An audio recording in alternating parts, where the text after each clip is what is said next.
Hi hello ನಮಸ್ಕಾರ ಪ್ರಿಯ ವೀಕ್ಷಕರೇ, KCC ಟಾಕ್ಸ್ಗೆ ಸ್ವಾಗತ. ನಾವು ಇಂದು ರಾಮ್ಕುಮಾರ್ ಅವರು ನಟನಾಗಿ ನಟಿಸಿದಂತಹ ಸಿನಿಮಾಗಳ ಬಗ್ಗೆ ತಿಳಿಯೋಣ. ಅದಕ್ಕಿಂತ ಮೊದಲು ನೀವೇನಾದರೂ ನಮ್ಮ ಚಾನಲ್ಗೆ ಹೊಸದಾಗಿ ಭೇಟಿ ಕೊಟ್ಟಿದ್ದರೆ ದಯವಿಟ್ಟು ಸಬ್ಸ್ಕ್ರೈಬ್ ಮಾಡಿಕೊಳ್ಳಿ, ಹಾಗೆ ಪಕ್ಕದಲ್ಲಿರುವ ಬೆಲ್ ಐಕಾನ್ನ ಕ್ಲಿಕ್ ಮಾಡಿ. ಕನ್ನಡ ಚಿತ್ರರಂಗದಲ್ಲಿ ರಾಮ್ಕುಮಾರ್ ಅವರ ಕೊಡುಗೆಯು ಅಪಾರವಾಗಿಯೇ ಇದೆ.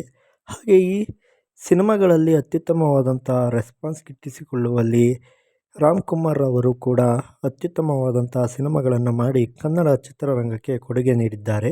ಹಾಗೆ ಈ ಸಿನಿಮಾಗಳ ಪೈಕಿಯಲ್ಲಿ ಮೊದಲನೇ ಸಿನಿಮಾವಾದಂಥ ಆವೇಶ 1990ರಲ್ಲಿ ತೆರೆಕಂಡ ಸಿನಿಮಾ ಅವರೇಜ್ ಕಂಡುಕೊಂಡಿತ್ತು. ಎರಡನೇದಾಗಿ ಮುತ್ತಿನ ಹಾರ 1990ರಲ್ಲಿ ತೆರೆಕಂಡಂಥ ಈ ಸಿನಿಮಾ ಸೂಪರ್ ಹಿಟ್ ಆಗಿ ಹೊರಹೊಮ್ಮಿತು. ಮೂರನೇದಾಗಿ ಗೆಜ್ಜೆನಾದ 1993ರಲ್ಲಿ ತೆರೆಕಂಡಂಥ ಈ ಸಿನಿಮಾ ಸೂಪರ್ ಹಿಟ್ ಆಗಿತ್ತು. ಶ್ರೀ ಸಾಯಿ ಬಾಬಾ 1993ರಲ್ಲಿ ತೆರೆಕಂಡಂಥ ಈ ಸಿನಿಮಾ ಸೂಪರ್ ಹಿಟ್ ಆಗಿತ್ತು. ಐದನೇದಾಗಿ ಪೂರ್ಣ ಸತ್ಯ 1994ರಲ್ಲಿ ತೆರೆಕಂಡಂಥ ಸಿನಿಮಾ ಅವರೇಜ್ ಕಂಡುಕೊಂಡಿತ್ತು. ಆರನೇದಾಗಿ ಮಹಾಕ್ಷತ್ರಿಯ 1994ರಲ್ಲಿ ತೆರೆಕಂಡಂಥ ಈ ಸಿನಿಮಾ ಸೂಪರ್ ಹಿಟ್. 1995ರಲ್ಲಿ ತೆರೆಕಂಡಂಥ ಸ್ಟೇಟ್ ರೌಡಿ ಸಿನಿಮಾವು ಹಿಟ್ ಆಗಿ ಹೊರಹೊಮ್ಮಿತು. ಎಂಟನೇದಾಗಿ ಕಾವ್ಯ 1995ರಲ್ಲಿ ತೆರೆಕಂಡಂಥ ಈ ಸಿನಿಮಾ ಹಿಟ್ ಆಗಿ ಹೊರಹೊಮ್ಮಿತು. ಒಂಬತ್ತನೇದಾಗಿ ತಾಳಿಯ ಸೌಭಾಗ್ಯ, ಈ ಸಿನಿಮಾ 1995ರಲ್ಲಿ ತೆರೆಕಂಡು ಸೂಪರ್ ಹಿಟ್ ಆಗಿತ್ತು.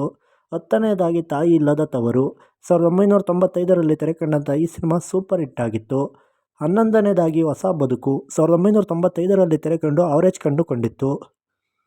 ಹನ್ನೆರಡನೇದಾಗಿ ಶ್ರಾವಣ ಸಂಜೆ 1995ರಲ್ಲಿ ತೆರೆಕಂಡಂಥ ಈ ಸಿನಿಮಾ ಅವರೇಜ್ ಕಂಡುಕೊಂಡಿತ್ತು. 13ನೇದಾಗಿ ಗಿಡ್ಡು ದಾದ 1995ರಲ್ಲಿ ತೆರೆಕಂಡು ಫ್ಲಾಪ್ ಆಗಿತ್ತು. 14ನೇದಾಗಿ ಗಾಯ 1996ರಲ್ಲಿ ತೆರೆಕಂಡಂಥ ಈ ಸಿನಿಮಾ ಅವರೇಜ್ ಕಂಡುಕೊಂಡಿತ್ತು. 15ನೇದಾಗಿ ತವರಿನ ತೊಟ್ಟಿಲು 1996ರಲ್ಲಿ ತೆರೆಕಂಡಂಥ ಸಿನಿಮಾ ಸೂಪರ್ ಹಿಟ್. 16ನೇದಾಗಿ ಗುಲಾಬಿ 1996ರಲ್ಲಿ ತೆರೆಕಂಡಂಥ ಈ ಸಿನಿಮಾ ಹಿಟ್ ಆಗಿತ್ತು. 17ನೇದಾಗಿ 1996ರಲ್ಲಿ ತೆರೆಕಂಡಂಥ ಪೂಜಾ ಸಿನಿಮಾ ಹಿಟ್ ಆಗಿತ್ತು. ಸೂರ್ಯಪುತ್ರ 1996ರಲ್ಲಿ ತೆರೆಕಂಡಂಥ ಈ ಸಿನಿಮಾ ಫ್ಲಾಪ್ ಆಗಿ ಹೊರಹೊಮ್ಮಿತ್ತು. ಜೇನಿನ ಹೊಳೆ, ಈ ಸಿನಿಮಾವು 1997ರಲ್ಲಿ ತೆರೆಕಂಡು ಹಿಟ್ ಆಗಿತ್ತು. 1997ರಲ್ಲಿ ತೆರೆಕಂಡಂಥ ಏಪ್ರಿಲ್ ಫೂಲ್ ಹಿಟ್ ಆಗಿ ಹೊರಹೊಮ್ಮಿತ್ತು. 1997ರಲ್ಲಿ ತೆರೆಕಂಡಂಥ ನೀ ಮುಡಿದ ಮಲ್ಲಿಗೆ ಹಿಟ್ ಆಗಿ ಹೊರಹೊಮ್ಮಿತ್ತು. ವಜ್ರ 1998ರಲ್ಲಿ ತೆರೆಕಂಡಂಥ ಈ ಸಿನಿಮಾ ಫ್ಲಾಪ್ ಆಗಿ ಹೊರಹೊಮ್ಮಿದೆ. ತವರಿನ ಕಾಣಿಕೆ, ಈ ಸಿನಿಮಾವು 1998ರಲ್ಲಿ ತೆರೆಕಂಡಿತ್ತು. ಬಾಕ್ಸ್ ಆಫೀಸ್ನಲ್ಲಿ ಹಿಟ್ ಆಗಿತ್ತು. ಹಬ್ಬ 1999ರಲ್ಲಿ ತೆರೆಕಂಡಂಥ ಈ ಸಿನಿಮಾವು ಬಾಕ್ಸ್ ಆಫೀಸ್ನಲ್ಲಿ ಹಿಟ್ ಆಗಿ ಹೊರಹೊಮ್ಮಿದೆ. ಸ್ನೇಹಲೋಕ 1999ರಲ್ಲಿ ತೆರೆಕಂಡ ಈ ಸಿನಿಮಾ ಸೂಪರ್ ಹಿಟ್ ಆಗಿತ್ತು. ನಂಬರ್ 1 1999ರಲ್ಲಿ ತೆರೆಕಂಡು ಹಿಟ್ ಆಗಿತ್ತು. ಆಹಾ 1999ರಲ್ಲಿ ತೆರೆಕಂಡಂಥ ಈ ಸಿನಿಮಾ ಬಾಕ್ಸ್ ಆಫೀಸ್ನಲ್ಲಿ ಅವರೇಜ್ ಕಂಡುಕೊಂಡಿತ್ತು. ನಾನೇನೂ ಮಾಡಲಿಲ್ಲ 1999ರಲ್ಲಿ ತೆರೆಕಂಡು ಈ ಸಿನಿಮಾ ಅವರೇಜ್ ಕಂಡುಕೊಂಡಿತ್ತು. ಪ್ರೇಮಿ 2000ರಲ್ಲಿ ತೆರೆಕಂಡಂಥ ಈ ಸಿನಿಮಾ ಬಾಕ್ಸ್ ಆಫೀಸ್ನಲ್ಲಿ ಅವರೇಜ್ ಕಂಡುಕೊಂಡಿದೆ. ಸ್ವಲ್ಪ ಅಡ್ಜಸ್ಟ್ ಮಾಡ್ಕೊಳ್ಳಿ 2000ನೇ ಇಸ್ವಿಯಲ್ಲಿ ತೆರೆಕಂಡಂಥ ಈ ಸಿನಿಮಾ ಬಾಕ್ಸ್ ಆಫೀಸ್ನಲ್ಲಿ ಹಿಟ್ ಆಗಿತ್ತು. ಗಾಜಿನ ಮನೆ, ಈ ಸಿನಿಮಾವು 2000ನೇ ಇಸ್ವಿಯಲ್ಲಿ ತೆರೆಕಂಡು ಫ್ಲಾಪ್ ಆಗಿ ಹೊರಹೊಮ್ಮಿದೆ.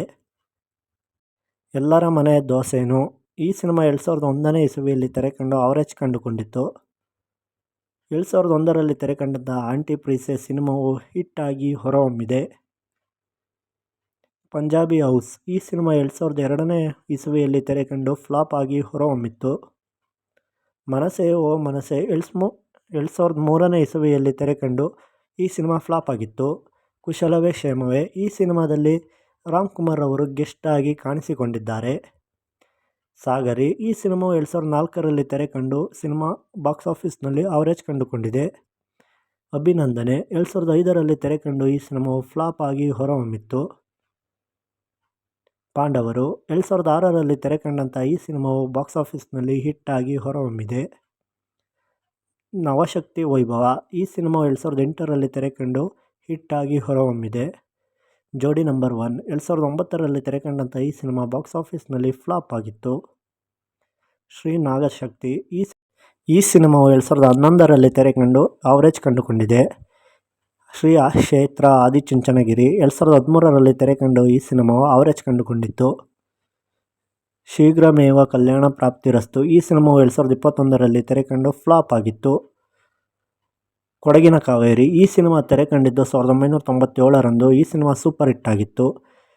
ರಾಮ್ ಕುಮಾರ್ ಅವರು ಕನ್ನಡ ಚಿತ್ರರಂಗದಲ್ಲಿ ಇಂದಿಗೂ ಕೂಡ ಇದ್ದಾರೆ. ಹಾಗೆಯೇ ಒಳ್ಳೆಯ ಸಿನಿಮಾಗಳನ್ನು ನೀಡಿ ಅತ್ಯದ್ಭುತವಾದಂತಹ ಸಿನಿಮಾಗಳು ಬಾಕ್ಸ್ ಆಫೀಸ್ನಲ್ಲಿ ಸೂಪರ್ ಹಿಟ್ ಆಗಿರುವಂತಹ ಸಿನಿಮಾಗಳನ್ನು ನಾವು ನೋಡಿದ್ದೇವೆ.